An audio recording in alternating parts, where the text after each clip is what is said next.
চলো বন্ধুরা, আজকে কাঁচা আম দিয়ে দারুণ একটা রেসিপি তৈরি করব। তো প্রথমে দেখো, গাছ থেকে কিন্তু এটা গাছে কিন্তু আমাদের গাছের তাজা তাজা কিন্তু আম গাছ থেকে মাত্রই পেরে নিয়ে এসেছি। প্রথমে কিন্তু আমগুলো বেছে ধুয়ে নিলাম ভালো করে, এবার খোসাগুলো ছাড়িয়ে নেব।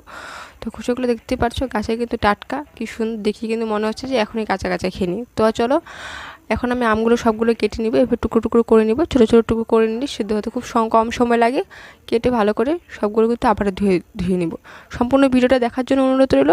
আর আমার চ্যানেল নতুন হয়ে থাকলে চ্যানেলটা সাবস্ক্রাইব করে দেওয়া, পাশে থাকার জন্য অনুরোধ রইল। তবে প্রথমে আমি আমগুলোকে ভালো করে ধুয়ে কেটে নিয়েছিলাম। এবার কড়াইতে জল বসিয়ে দিয়েছি, এবার ঢাকা দিয়ে সেদ্ধ করে নেব।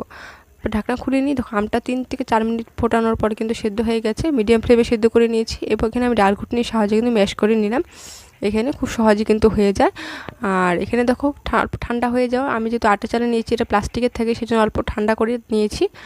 নিয়ে কিন্তু ভালো করে ছেলে নিয়েছি। তোমরা স্টিলের থাকলে কিন্তু গরম গরম ছেলে নিতে পারো।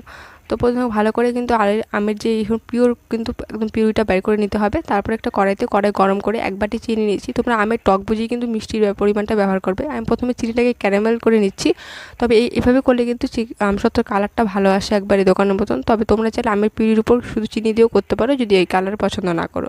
তো এইভাবে করে কিন্তু আমি সময় ধরে কিন্তু লো ফ্লেমে ফুটিয়ে নিয়েছি। যখন ঘনত্ব হয়ে আসবে, অল্প একটু লঙ্কার গুঁড়ো দিয়ে দিয়েছি, যাতে অল্প ঝাল ঝাল খেতে পছন্দ হয়।